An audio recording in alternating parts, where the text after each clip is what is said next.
मीठे बच्चे, बाप तुम्हें पढ़ा रहे हैं खूबसूरत देवी देवता बनाने। खूबसूरती का आधार है पवित्रता। प्रश्न, रूहानी क्षमा पर जो परवाने फिदा होने वाले हैं उनकी निशानी क्या होगी? उत्तर, फिदा होने वाले परवाने क्षमा जो है जैसी है उसे यथार्थ रूप से जानते और याद करते हैं। फिदा होना माना बाप समान बनना। फिदा होना माना बाप से भी ऊंच राजाई का अधिकारी बन जाना।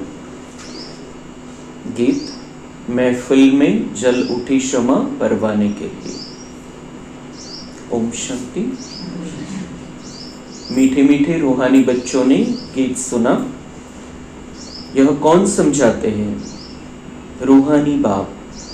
वह क्षमा भी है, नाम ढेर के ढेर रखे हैं, बाप की स्तुति भी बहुत करते हैं। यह भी परमपिता परमात्मा की स्तुति है ना। बाप क्षमा बनकर आए हैं परवानों के लिए। परवाने जब क्षमा को देखते हैं तो उन पर फिदा हो शरीर छोड़ देते हैं। अनेक परवाने होते हैं जो क्षमा पर प्राण देते हैं। उसमें भी खास जब दीपमाला होती है, बत्तियां बहुत जलती है, तो छोटे छोटे जीव ढेर रात को मर जाते हैं। अब तुम बच्चे जानते हो हमारा बाबा है सुप्रीम रूह। उनको हुसैन भी कहा जाता है। बहुत खूबसूरत है क्योंकि वह एवर प्योर है।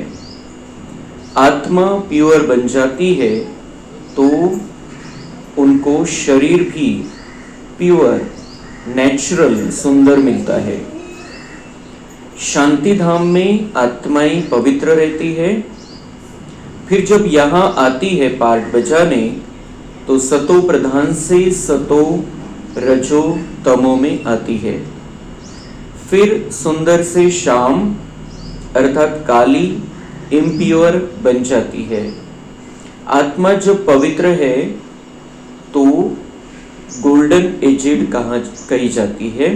उनको फिर शरीर भी गोल्डन एजेड मिलता है। दुनिया भी पुरानी और नई होती है। वही हसीन परमपिता परमात्मा जिसको भक्ति मार्ग में बुलाते रहते हैं, हे शिव बाबा, वह निराकार परमपिता परमात्मा आया हुआ है आत्माओं को इम्प्योर से प्योर हसीन बनाने।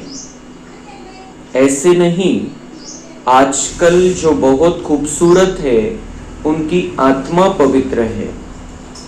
नहीं, भले शरीर खूबसूरत है फिर भी आत्मा तो पतित है ना।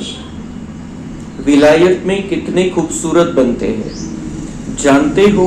यह लक्ष्मी नारायण है सतयुगी खूबसूरत, और यहाँ है हेल के खूबसूरत।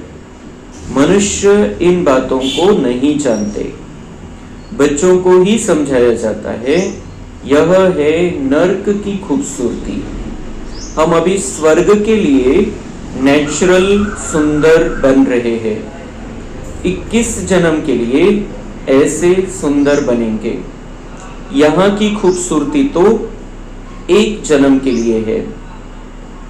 यहाँ बाबा आया हुआ है।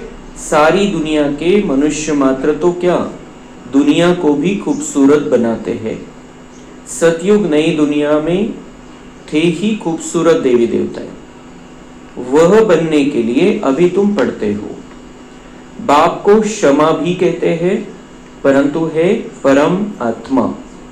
जैसे तुमको आत्मा कहते हैं वैसे उनको परम आत्मा कहते हैं। तुम बच्चे बाप की महिमा गाते हो। बाप फिर बच्चों की महिमा करते हैं। तुमको ऐसा बनाता हूं जो मेरे से भी तुम्हारा मर्तबा ऊंच है। मैं जो हूं, जैसा हूं, जैसे मैं पाठ बजाता हूं, यह और कोई नहीं जानते। अभी तुम बच्चे जानते हो कैसे हम आत्माएं पाठ बजाने के लिए परम धाम से आती है। हम शूद्र कुल में थी, फिर अब ब्राह्मण कुल में आई है। यह भी तुम्हारा वर्ण है और कोई धर्म वालों के लिए यह वर्ण नहीं है। उन्हों के वर्ण नहीं होते, उनका तो एक ही वर्ण है। क्रिश्चियन ही चले आते हैं, हाँ उनमें भी सतो रजो तमो में आते हैं। बाकी यह वर्ण तुम्हारे लिए है। सृष्टि भी सतो रजो तमो में आती है। यह सृष्टि चक्र बेहद का बाप बैठ समझाते हैं। जो बाप ज्ञान का सागर, पवित्रता का सागर है, खुद कहते हैं मैं पुनर्जन्म नहीं लेता हूं। फल शिव जयंती भी मनाते हैं, परंतु मनुष्यों को यह पता नहीं है कि कब आते हैं। उनकी जीवन कहानी को भी नहीं जानते। बाप कहते हैं मैं जो हूं, जैसा हूं, मेरे में क्या पार्ट है, सृष्टि चक्र कैसे फिरता है, यह तुम बच्चों को मैं कल्प कल्प समझाता हूं। तुम जानते हो हम सीढ़ी उतरते उतरते तमो प्रधान बने हैं। 84 जन्म भी तुम लेते हो। पिछाड़ी में जो आते हैं उनको भी सतो रजो तमो में आना ही है। तुम तमो प्रधान बनते हो तो सारी दुनिया तमो प्रधान बन जाती है। फिर तुमको तमो प्रधान से सतो प्रधान जरूर बनना है। यह सृष्टि चक्र फिरता रहता है। अभी है कलयुग, उसके बाद फिर सतयुग आएगा।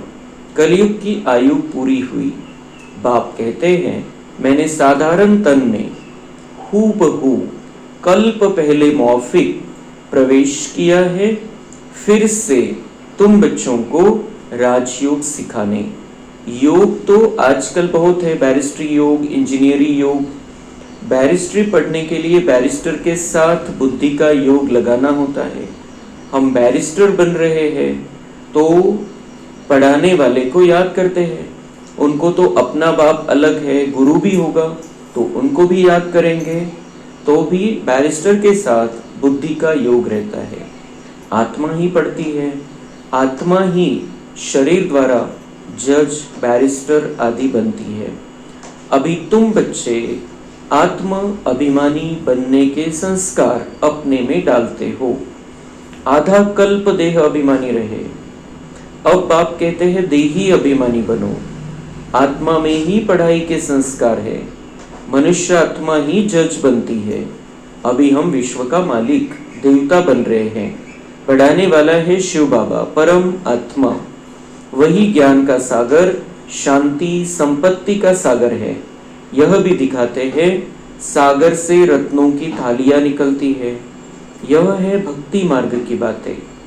बाप को रेफर करना पड़ता है। बाप समझाते हैं यह है अविनाशी ज्ञान रत्न। इन रत्नों से तुम बहुत साहूकार बनते हो और फिर हीरे जवाहर भी तुमको बहुत मिलते हैं। यह एक एक रत्न लाखों रुपयों का है जो तुमको इतना साहूकार बनाते हैं। तुम जानते हो भारत ही वाइसलेस वर्ल्ड था, उसमें पवित्र देवताएं रहते थे। अभी सांवरे अपवित्र बन गए हैं। आत्माओं और परमात्मा का मेला होता है। आत्मा शरीर में है तब ही सुन सकती है, परमात्मा भी शरीर में आता है। आत्माओं और परमात्मा का घर शांति धाम है। वहां शुरपुर कुछ भी नहीं होती है। यहाँ परमात्मा बाप आकर बच्चों से मिलते हैं, शरीर सहित मिलते हैं। वहां तो घर है, वहां विश्राम पाते हैं। अभी तुम बच्चे पुरुषोत्तम संगम युग पर हो, बाकी दुनिया कलयुग में है। तुम अभी संगम युग पर पूज्य देवता बन रहे हो। अभी तुम ब्राह्मण बने हो। इस समय तुम्हारा यह अंतिम पुरुषार्थी शरीर मोस्ट वैल्यूएबल है। इनमें तुम बहुत कमाई करते हो। बेहद के बाप के साथ तुम खाते पीते हो। सभी आत्माएं परमपिता परमात्मा के बच्चे हैं। आत्मा शरीर द्वारा कहती है आप आएंगे तो हम आपके साथ खेलेंगे, खाएंगे, सब कुछ करेंगे। तुम कहते ही हो बाप दादा, तो जैसे घर हो गया, बाप दादा और बच्चे। बाप आकर के 3 धर्म इकट्ठा स्थापन करते हैं, बाकी सबका विनाश करा देते हैं।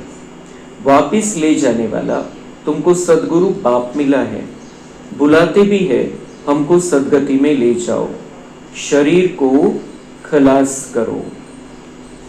ऐसी युक्ति बताओ जो हम शरीर छोड़ शांति धाम में चले जाए। गुरु के पास भी मनुष्य इसीलिए जाते हैं, परंतु वह गुरु तो शरीर से छुड़ाकर साथ में ले नहीं जा सकते। पतित पावन है ही एक बाप, तो वह जब आते हैं तो पावन जरूर बनना पड़े। बाप को ही कहा जाता है कालों का काल महाकाल, सभी को शरीर से छुड़ाकर साथ ले जाते हैं। यह है सुप्रीम गाइड, सभी आत्माओं को वापस ले जाते हैं। यह छीछी शरीर है, इनके बंधन से छूटना चाहते हैं। कहाँ शरीर छूटे तो बंधन छूटे। अभी तुमको इन सब आसुरी बंधनों से छुड़ाकर सुख के दैवी संबंध में ले जाते हैं। तुम जानते हो हम सुख धाम में आएंगे वाया शांति धाम, फिर दुख धाम में कैसे आते हो यह भी तुम जानते हो। बाबा आते ही है शाम से सुंदर बनाने, हर बात में तुमको बहुत ऊंच बनाते हैं। ऐसा बाबा मिलता है, फिर उनको तुम भूलते क्यों हो? भूलेंगे तो पावन कैसे बनेंगे? बाप पावन बनने की युक्ति बतलाते हैं, इस याद से ही खाद निकलेगी। बाप कहते हैं मीठे मीठे लाडले बच्चों, देह अभिमान छोड़ आत्म अभिमानी बनना है, पवित्र भी बनना है। काम विकार महाशत्रु है, यह एक जन्म मेरे खातिर पवित्र बनो। बाबा कहते हैं मैं तुमको हसीन यानी सुंदर बनाने आया हूं, तुम फिर काला मुंह करते हो। तुम्हें तो सदा हसीन बनने का पुरुषार्थ करना है।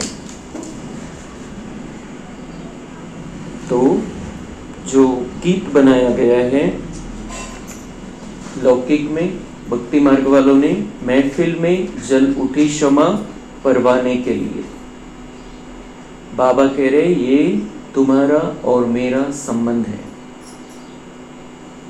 मैं जसं ते क्षमा म्हणजे बत्ती, दिवा, ज्योत, आणि परवाना म्हणजे पतंग किंवा ते लाईटचा किडा।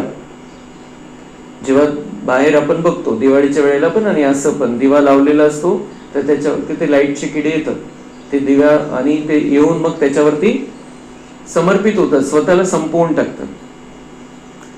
तो बाबा कह रहे हैं वो क्यों आकर्षित होते हैं? सुंदरता पर आकर्षित होते हैं, उस ज्योत की, उस प्रकाश की सुंदरता पर आकर्षित होते हैं और खुद का अस्तित्व खत्म कर देते हैं। तो ऐसे ही हम आत्माएं जो पतित काली बन गई थी, विकारी बन गई थी, कीड़े जैसी बन गई थी, वो आत्माएं जब बाबा को देखती है, जब बाबा की महसूसता हो जाती है कि बाबा कौन है, सत्यम शिवम सुंदरम, बाबा सत्य है, सदा है, सबका है, सबका पिता है और कल्याणकारी है। वो शिव है, कल्याणकारी है। आणि सुंदरम म्हणजे तो सदा पवित्र आहे।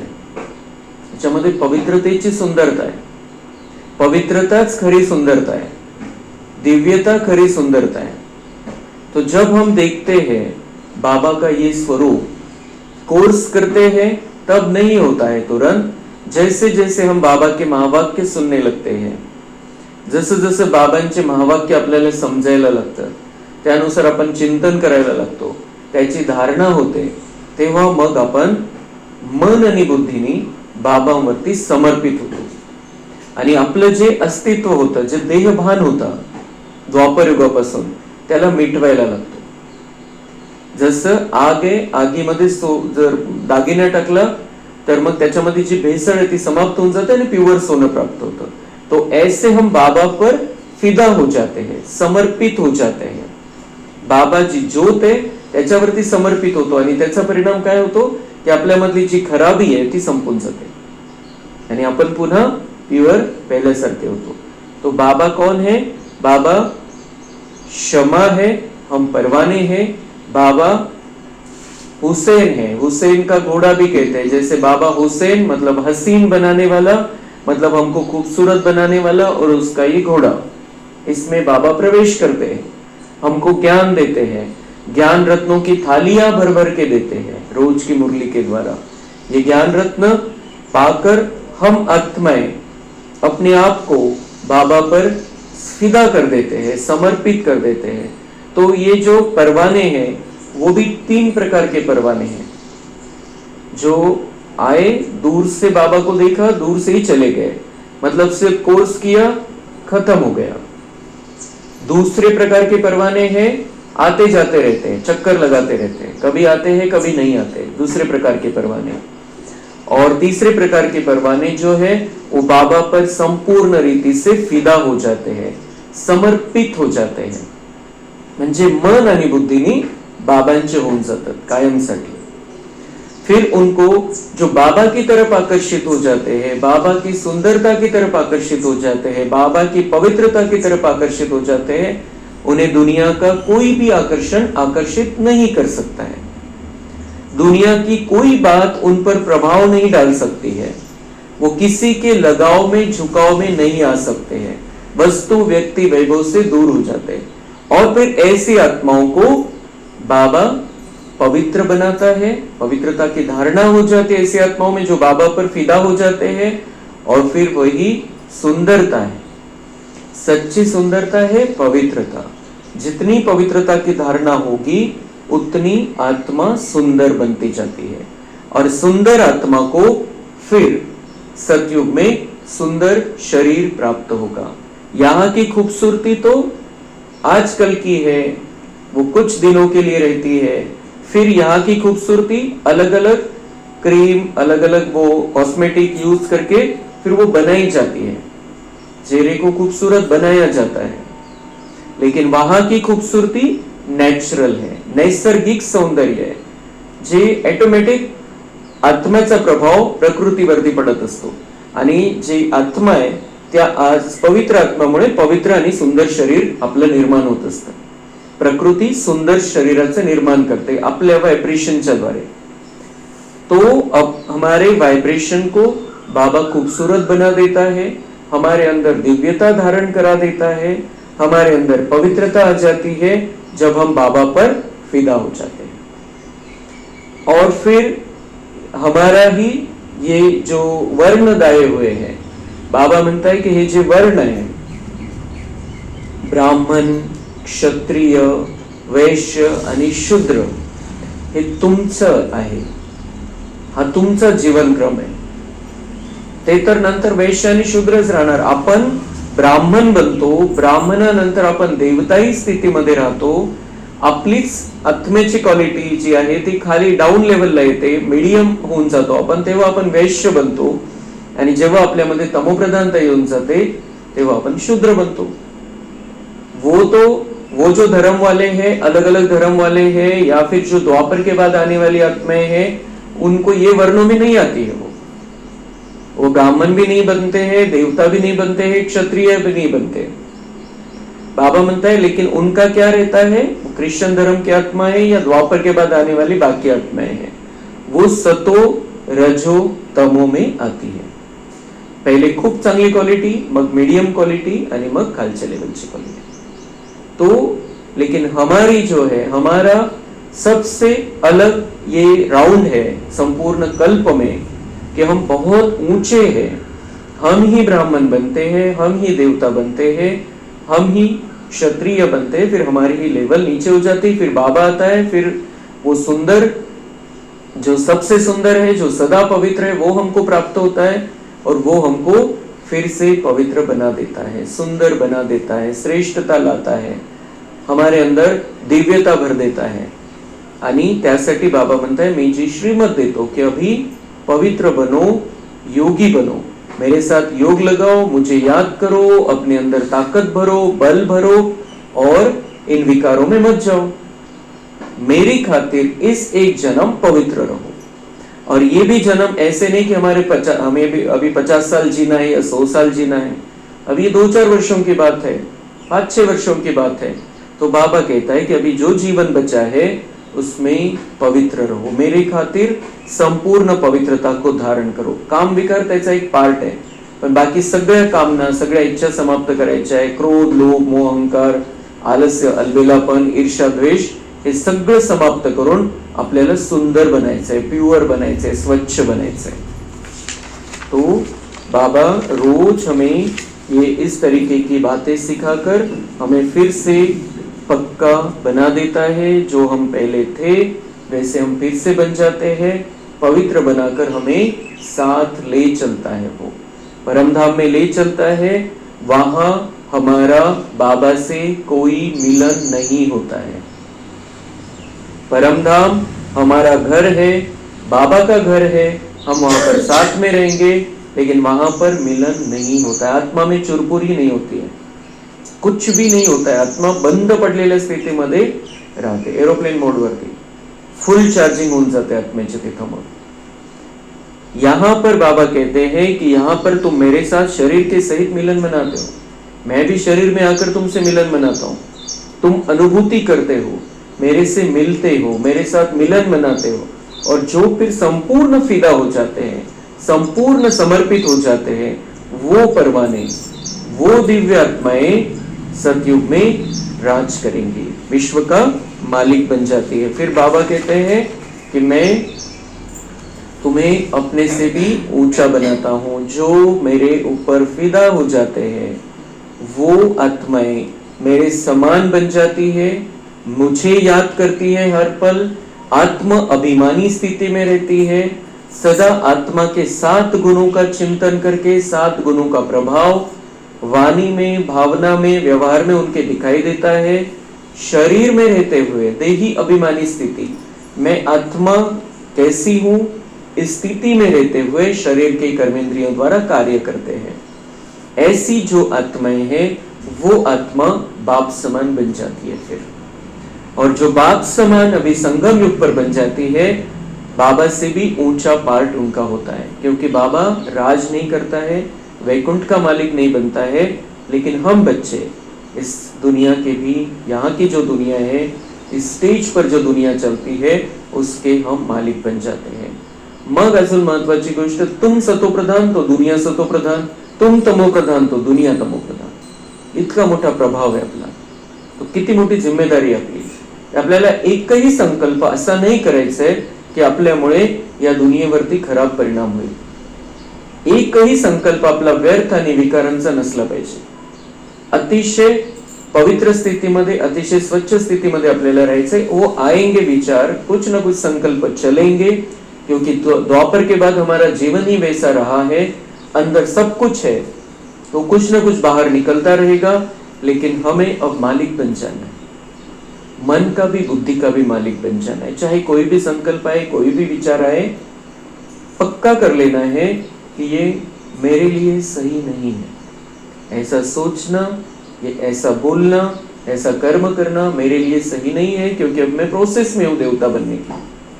अब मुझे देवता बनना है, अब मुझे देवत्व धारण करना है, और फिर उन विचारों को टर्न दे देना है। ऍक्सिडेंट होऊ द्यायचा नाहीये, वळवून घ्यायचं त्या विचारांना। कारण ते जर त्या विचारामध्ये आपण वाहवत गेलो, दुसरे कुठले तरी विचार येतील, काहीतरी बोलणं होऊन जाईल, काहीतरी कर्मामध्ये येऊन जाईल। एक्सीडेंट जब सामने दिखाई देता है कि एक्सीडेंट होने वाला है, तो फिर गाड़ी को थोड़ा सा हम इधर उधर कर लेते हैं। तो ऐसे ही विचारों को दिशा दे देनी, विचारों को दिशा दिखानी। आएगा कुछ गलत विचार, लेकिन तुरंत विचारों को दिशा दे देनी है, बाबा को समर्पित करना है, और उन विचारों को बाबा के सामने प्रकट कर देना है। तो बाबा उन विचारों को खत्म कर देगा, जला देगा। तो इतना सुंदर अगर हम पुरुषार्थ करेंगे, तो जो बाबा हमें सुंदर बनाने आया है वैसे हम बन जाएंगे। वो क्वालिटी हमारे अंदर आ जाएगी, सतो प्रधानता हमारे अंदर आ जाएंगी, और फिर हमारा आज का जीवन भी सुंदर, और आने वाला संपूर्ण कल्प अच्छा रहेगा।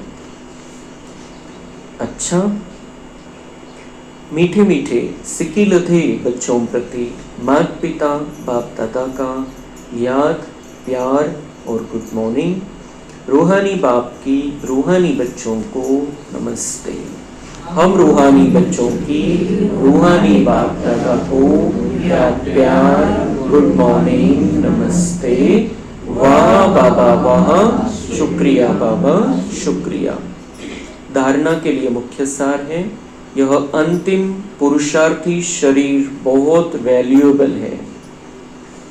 यह अंतिम पुरुषार्थी शरीर बहुत वैल्यूएबल है। या शरीराचं खूप महत्व आहे। शरीर माती आहे, हे शरीरामध्ये गंदगी आहे, हे सगळं ते जे आहे ते त्याच्यामध्ये न अटकण्यासाठी, पण जे आहे जसं आहे त्याला सांभाळायचं, आपल्याला त्याची काळजी घ्यायची, तब्येत चांगली ठेवायची। तब्येत चांगली तर पुरुषार्थ होईल। तब्येत चांगली ठेवण्यासाठी आपल्याला जे सूट होतं ते करायचंय, जे काही ट्रीटमेंट घेता येईल ती घ्यायची आहे, योग्य डॉक्टर पर्यंत पोहोचायचंय, ते सगळं करायचंय। शरीराचा सांभाळ करायचा आहे, अटकायचं नाहीये। मी शरीर नाहीये, मी या शरीरापासून अलग आहे, मला हे सांभाळायचं आहे, ही बॉडी, ही मशीन सांभाळायचं आहे, ही क्लियर पाहिजे। तो बाबा पक्का करा रहे ये अंतिम पुरुषार्थी शरीर, क्योंकि इसके बाद दूसरा कोई भी शरीर मिलेगा पुरुषार्थ नहीं होगा हमारा, बिल्कुल पक्का है। यहां ये शरीर छूटा, पुरुषार्थ खत्म हो जाएगा। इथून आता चान्स नहीं है, मागच्यांना तरी चान्स होता, अभी चान्स नहीं है। ये अंतिम पुरुषार्थी शरीर है, बहुत वैल्यूएबल है। याचे अपन वैल्यूज लाऊ शकत नहीं, किम्मत नहीं लाऊ शकत, क्योंकि इसी शरीर में रहते हुए हम ऐसी कमाई जमा करने वाले हैं जो 5000 वर्ष हमें साथ देगी।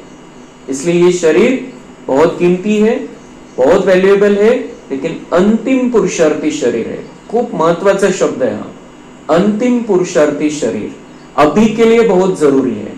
भले बाबा ने 1965 में मुरली चलाई, तब इतना जरूरी नहीं था जितना आज है, क्योंकि उनको तो फिर भी चांस था सेकंड जन्म लेने का। अभी तो हम सेकंड जन्म लेंगे तो विनाश चालू हो जाएगा, जब हमें कुछ समझेगा पुरुषार्थ का। इसलिए ये अंतिम पुरुषार्थी, म्हणून हर घड़ी अंतिम घड़ी, और मुझे तैयार हो जाना है।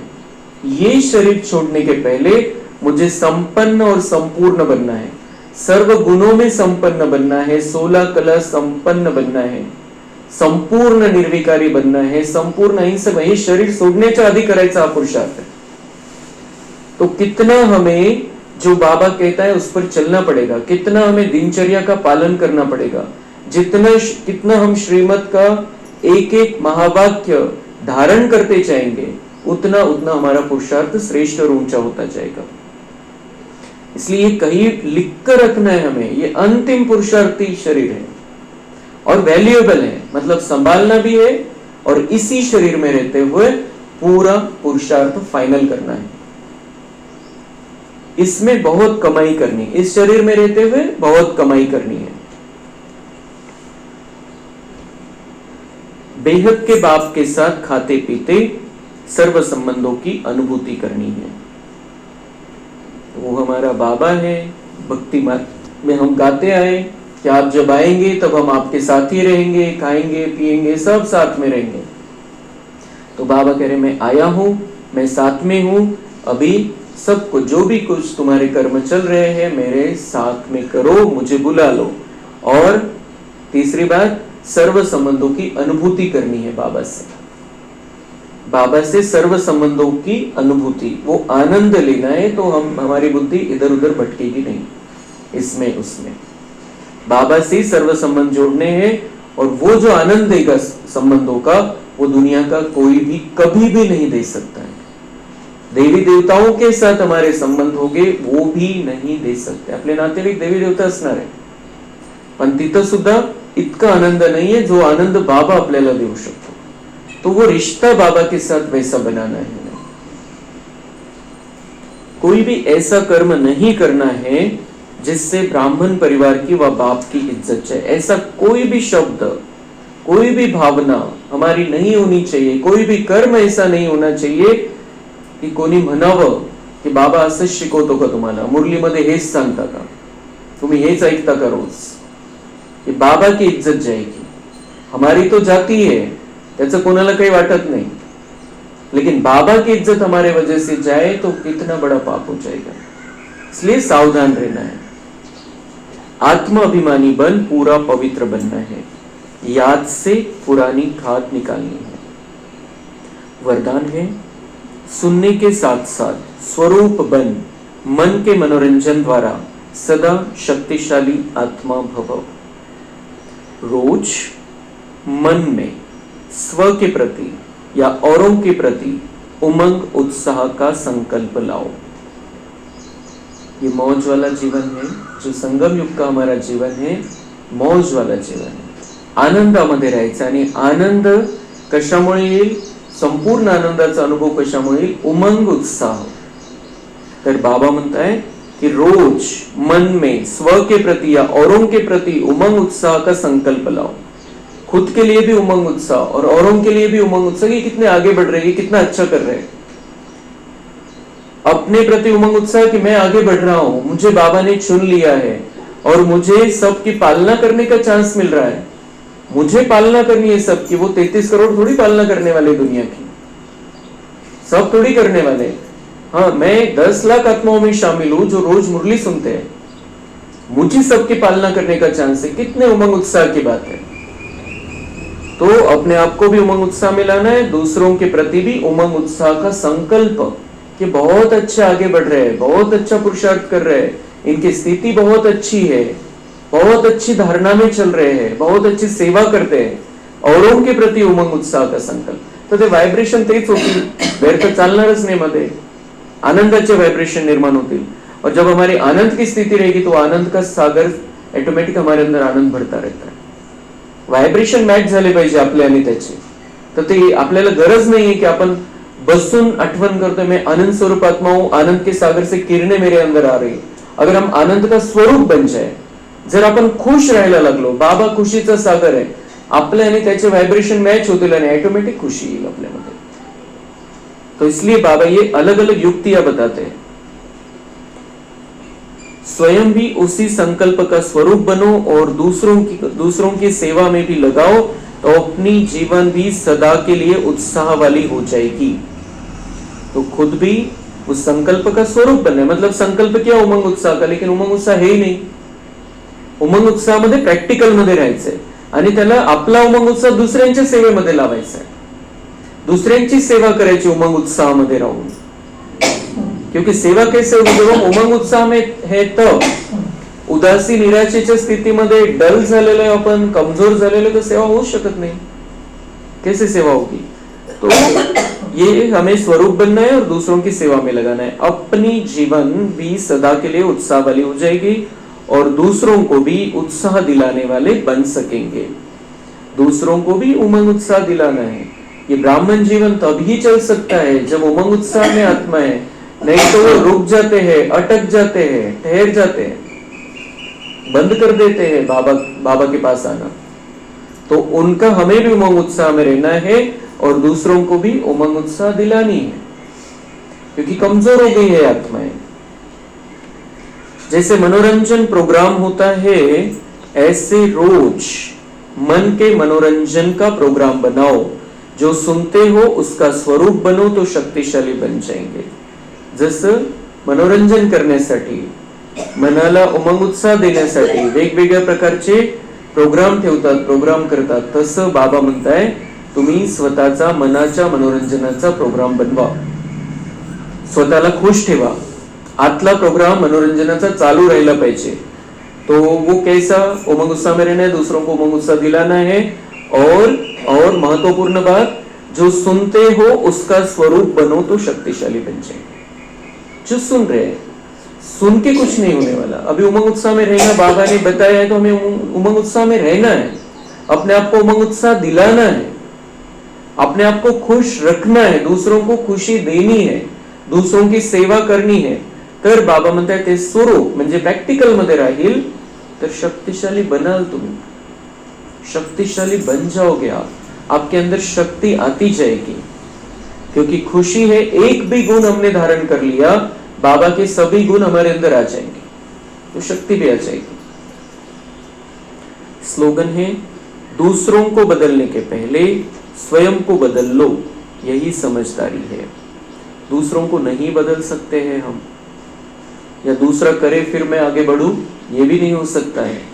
बाबा कहते हैं आप खुद को बदल लो, खुद बाबा के बन जाओ, पक्के बन जाओ, पुरुषार्थी बन जाओ। आपको देख के वो बदलेगा, उसका पार्ट होगा, नहीं होगा तो नहीं बदलेगा। लेकिन समझदारी इसी में है, खुद को बदल लो, खुद का पुरुषार्थ करते चलो, आगे बढ़ते चलो।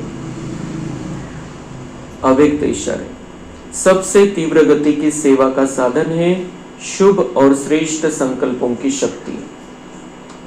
सबसे तीव्र, अगर स्पीड बढ़ानी है सेवा की तो शुभ और श्रेष्ठ संकल्प करने हैं। जैसे ब्रह्मा बाप श्रेष्ठ संकल्प की विधि द्वारा सेवा की वृद्धि में सदा सहयोगी है। बाबा के श्रेष्ठ संकल्पों ने ये जो कार्य है, ये बाबा का कार्य, उसकी स्टार्टिंग की, शुभारंभ किया, उसका फाउंडेशन डाला, पाया रचला बाबांनी आपल्या शुभ संकल्पाद्वारे। म्हणून तर आजपर्यंत गायन है कि ब्रह्मा ने संकल्प से सृष्टि रची। इतने शुभ संकल्प थे उनके, जो इतना बाबा का कार्य सारे विश्व में चल रहा है। बाबा के बच्चे बनते जा रहे, तैयार होते जा रहे हैं। तो ऐसे ही बाबा कह रहे हैं आपको भी विधि तीव्र है तो वृद्धि भी तीव्र है। ऐसे आप बच्चे भी श्रेष्ठ शुभ संकल्पों में संपन्न बनो तो सेवा बढ़ती जाएगी। अच्छा, ओम शांति।